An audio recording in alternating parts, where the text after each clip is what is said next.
Chapter 17 Triage. Just before it falls, every fortress becomes a place of triage. 27th of December 2033, 5:48 p.m. Folded Dominion, Battle Helix, Mana Signature C53171. Physical location Phobos. It took 15 minutes to hobble back to Ultima Vigilia. 2 adults and a child carrying 3 angel corpses and 2 electrified weapons drew attention, which only grew as I revealed the damaged spearhead. Only then, during the lull, did the scale of Ultima Vigilia properly sink in. I hadn't properly taken in the sheer mass of the fortress during the initial frantic visit. The walls were built from something far sturdier than the fractured marble that defined this level of the Battle Helix. There were slabs of raw rock hauled from other floors, many of them mottled with iridescent bismuth stains. Ugly discoloration I suspected came from angelic weapons I still had not seen used. Hutter reached the gate at a sprint, his weathered yellow hair dull rather than bright. He stopped dead when he saw what we were carrying, noticing the corpses, the return of Tara after he'd been presumed slain, and the salvaged weapons all at once. "You've gone half an hour, and you return with this? How?" he asked, before his military mind shifted from the moment to the future. He started issuing orders, and didn't stop. "Never mind that. This is one of the biggest strikes we've landed in months. There'll be retaliation. Elishia, you're ordered to report to the Infirmary. Luna, show her there and get her wounds seen too. How that woman is still alive is beyond me. Tara, I know you've been through hell, but you're a good runner, and I don't want you staying in a war zone that's about to get hot. I can use your help. You'll run the 3 salvage lightning weapons to the demon front, find who commands there, and hand them the weapons." "Toman is the new Prefectus now," Luna replied. "The front has been busy, and more electrified weapons will help them a lot. Just as the demons' fire lances save lives up here, lightning will save lives down there." Tara nodded, lifted the 3 weapons, and ran. I could see what Hutter was doing. Plenty of people thought that keeping kids busy helped them recover from shock. I'm no psychologist and wasn't sure if he was right, so I didn't countermand the instruction or suggest another. I'll let these people cope in their own way. Hutter turned to Luna. "We've got 104 fire lances ready to fire, and 3 being recharged now. What do you think? Should I recharge your new one as well?" Luna turned to me, correctly assuming I was clueless about these weapons and filling me in. 3 of us take 6 hours to recharge a fire lance for 1 shot, but recharging drains so much mana, all 3 are useless for days and need bed rest. She shook her head and answered Hutter. "If the counterattack comes from aspects of wrath, it'll be soon. If it's aspects of diligence, then we've got weeks. You should wait 12 hours. If there's no attack in that time, then and only then is it right to tie up people recharging them." Hutter nodded. His command style impressed me. The best commanders did not pretend to be good at everything.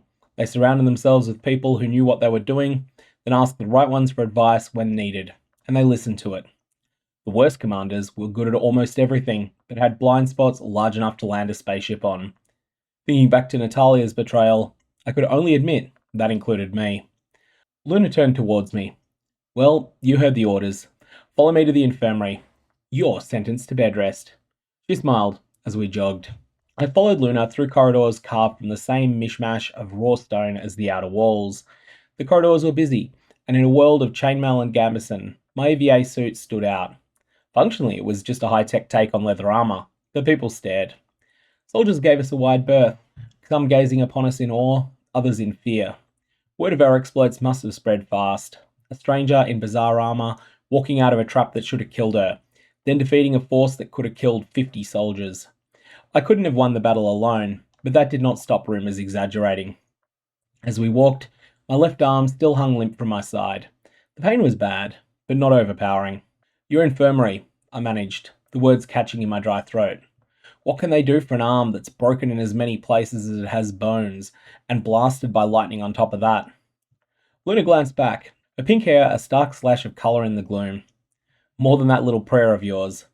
I can perform Argan healing which weaves silver into flesh, and our bone singers can mend bone with songs. Our infirmary has masters of both, but the process will be slow for your severe wounds. The lightning will be the tough part. It leaves a sickness when it strikes." Electrocution as an illness didn't quite gel with my knowledge of modern medicine, but I stayed silent about that thought. This was a world of magic, a topic I knew almost nothing about. Luna finished speaking. "You were lucky, Elishia. Nobody survives those traps." The passage opened into a vast cavern. The smells hit me first, medicinal herbs mixed in with sweat. Rows of simple cots filled the space, most occupied by wounded soldiers. Groans never quite stopped. Healers moved between the beds, their hands emitting the same soft, silvery light I'd seen Luna use. One weary woman, likely a bone singer, sat holding a harp. An older woman with weary eyes approached us. Her hair was a faded orange, dappled with streaks of white. Praefectus, another one for us? Sirena, I'm a Gladius Sanctus now, but to business. This is Elishia. Luna effortlessly moved aside a cat that nuzzled against her feet. Like everything else in this realm, the cat had unusual hair colours, its fur a bright green. She walked into a wrath trap that almost killed her. Then she took a land strike that overloaded that protective bracer on her arm. As for the arm itself, it's probably broken 2,006 times.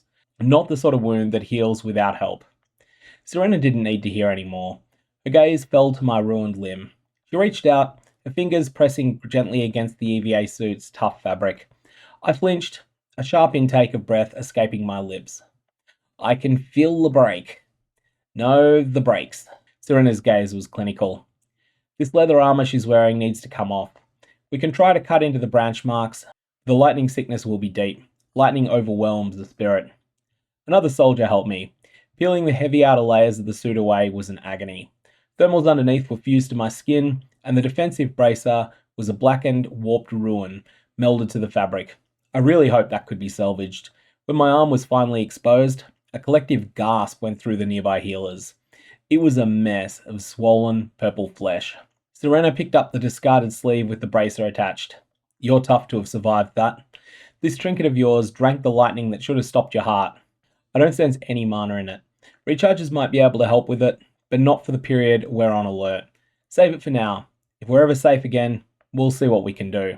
She gestured to an almost unoccupied cot, which the green-furred cat had marked for its own. Lie down. This won't be quick. I lay on the rough cot. The green-furred cat leapt onto my chest, purring a rhythmic rumble against my broken ribs. Serena's hands, surprisingly strong, began to unlace my thermal shirt. A healer arrived with a basin of water, its surface glimmering with silver particles. Sirena dropped a cloth into the basin. We start by cleansing the wounds, Sirena said, her voice a low murmur. It washes away the physical dust and grime, but also the lingering magic, the spiritual corruption of the lightning. 3 days ago, I'd have called that pseudoscience and gone looking for a real doctor. My head throbbed. Even following my own thoughts was getting harder. The cold water stung. Sirena worked with ruthless efficiency, wiping away grime, dried blood, and the flaky ash where the lightning had seared my skin. The purring green cat watched attentively. It was an odd comfort. The pain will lessen soon, Sirena promised, seeing my grimace. Argent weave works best on fresh wounds. Yours are, well, they're fresh enough. As she worked, I noticed the healed scars on her own hands. Each was a delicate filigree of silver, like fine embroidery etched onto her skin. The other healers bore similar marks. Yes, it will lessen soon. But not yet. She pointed at a scar in the shape of a tree branch on my arm. I'm going to lance that, and it's going to hurt. She didn't ask permission as an Earth Doctor might have. She pulled a knife and stabbed the scar. It hurt. A lot. I tried to compute how much my hit points changed with the wound, but my brain refused to do even that simple arithmetic.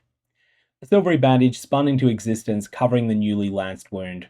As I watched, blood oozed around the bandage, then flowed back through it, re-entering my body. Apparent impurities were able to pass in only one direction, out. The angels, I began, wincing as she gently probed a particularly tender spot near my elbow. They used children as bait. That little Tara, he was impaled.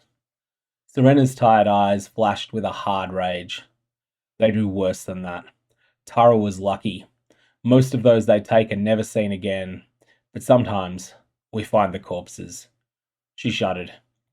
Luna, standing by, nodded. Why we fight so hard. Not just to push back, but to give a future to the next generation. A future the angels would deny them. A wave of exhaustion washed over me, deeper than any mere physical fatigue. Each magical effect I'd created took something out of me, a cost that had to be repaid with rest. This appeared true both for realm fuel cataclysmic criticals as well as my pitiful healing prayer. Sirena finished washing the gunk from my arm, her touch lighter now. Force of will alone held my eyes open. Now, for the mending, Sirena murmured. She began to chant, a low, melodic hum that resonated in the cavern.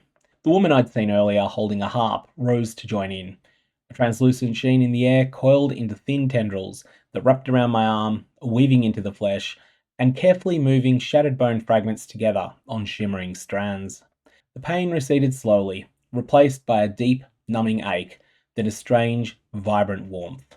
The cat's purr intensified, harmonizing with the harp. It felt less like healing and more like being rebuilt. I watched the process fascinated until exhaustion took over. I lay there for what must have been hours, drifting in and out of consciousness. Candles burned down and were replaced, but Sirena remained a constant presence. Silver suffused my vision each time I closed my eyes. The rhythmic chanting wove its way through my thoughts, a lullaby that soothed as the green cat walked all over my chest. Slowly, meticulously, miraculously, Sirena worked. Each strand of rebuilt bone, each reconnected nerve, was a small step in the right direction. A lot of small steps would be needed. The warmth intensified and spread from my arm to encompass my entire body.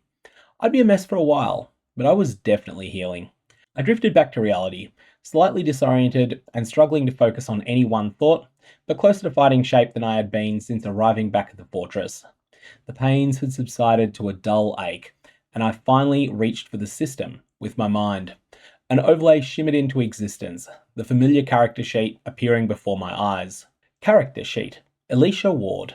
Class. Arcane Skirmisher. D rank. Miracles. Calculation. D rank. Flight. D- rank. Cataclysmic Criticals. D rank. Surge to B. Mythic titles. Excision's End. Sublime titles. Voidwalker. Astral, Brilliant and Lesser titles. 3 birds with 1 stone. Combat XP. 147,050. Health. 247 out of 247.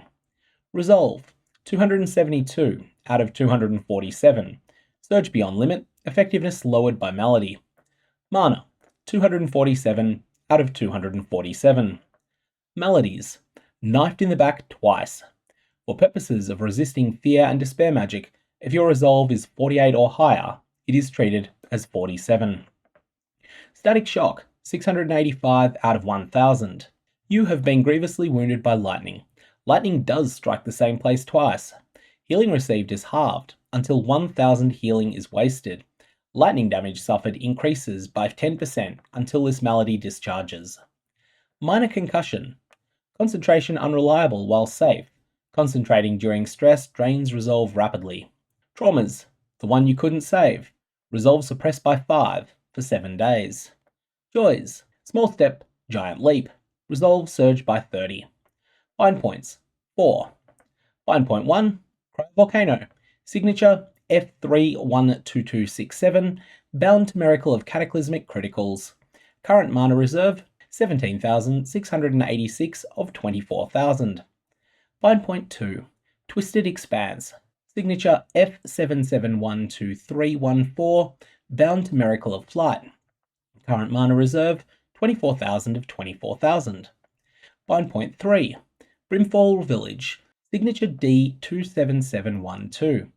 Current mana reserve 170,830 out of 720,000. Bind point 4. Eternal Library. Rank C. Signature C50984. Stored in Folio of Realities. Unbound. Occupies 1 bind point while attuned.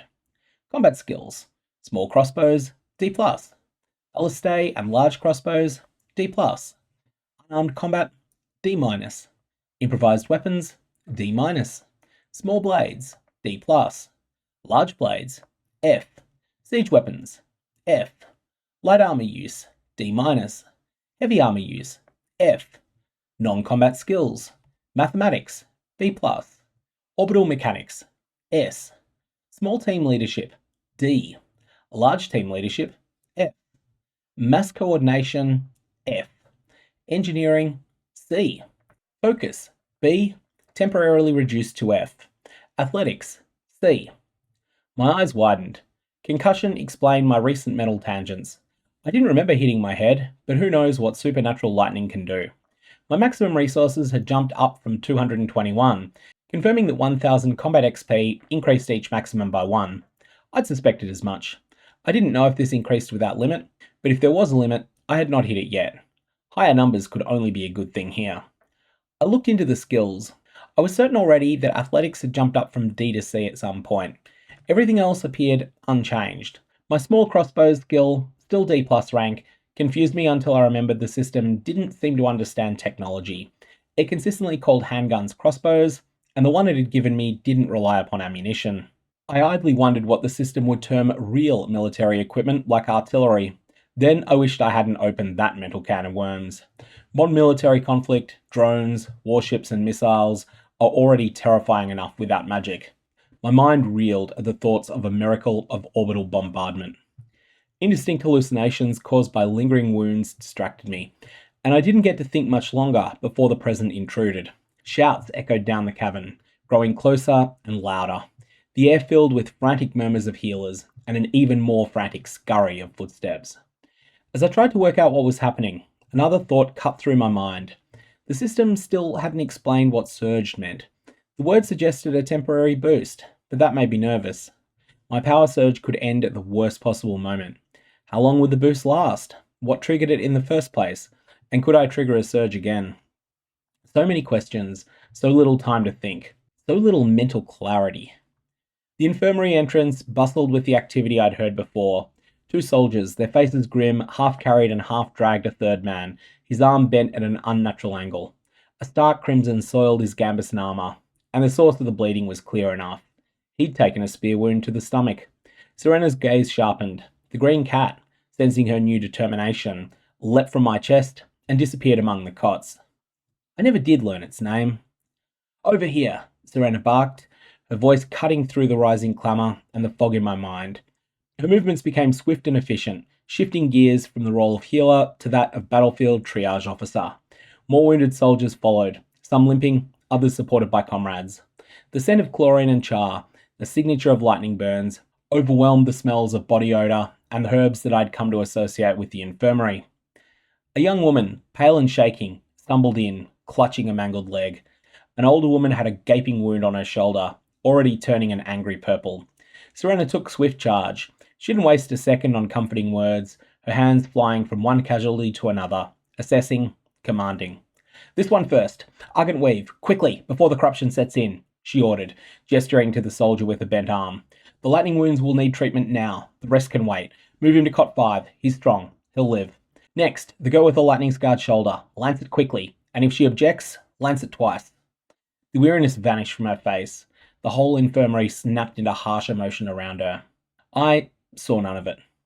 When I awoke, I groggily opened my character sheet. Since I'd last looked, the cryovolcano folded realm had regained 90 mana, hinting that I'd been out a mere 15 minutes. At least, it was 15 if I understood how the system worked in this case. There was just so much I did not understand about this crazy new world. I'd proven 1 minute on Phobos was 6 minutes in here, and 1 minute in here appeared to grant 6 minutes worth of mana recovery. So 90 mana meant 15 minutes by Battle Helix reckoning.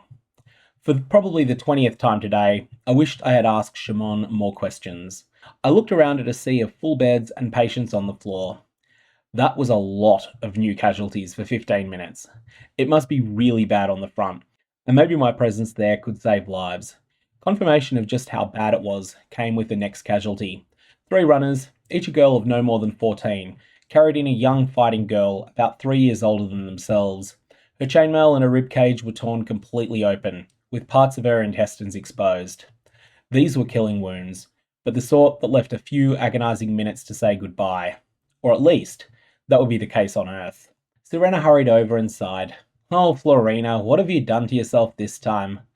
"Oh, nothing, Sirena. The Mirror Seraph did it for me. She's come in person to reap all of our lives. Hasn't got me yet, but it's only time, until she takes us all."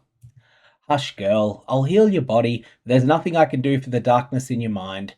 It's always been there, hasn't it? Yes, Sirena. I've always been able to see what our future will hold, just never been able to say when we'd fall. Until that day, I'll fight, because it's what I do. She wasn't even 20, and spoke like someone who had made peace with the end. If I could help hold the line, maybe fewer children here would break as badly as she had. As Sirena worked her magic on young Florina, I rose and tested my balance. My left arm, covered in silver bandages and scars, had healed miraculously. Don't get any ideas of returning to the battlefield yet, Sirena cautioned. You still have a big healing debt, the worst I've ever seen, and if I'm not wrong, susceptibility to lightning too. So that new malady was nothing unusual. I think I need to. I can make a difference there. I think I have a lot more firepower than your soldiers. Well, don't count on any miracles from me if you do get hurt. I got to my feet, rejuvenated, and much more alive than a look at my ruined EVA suit would let you know. Within minutes, I stood atop a stone battlement. All I could see was slaughter.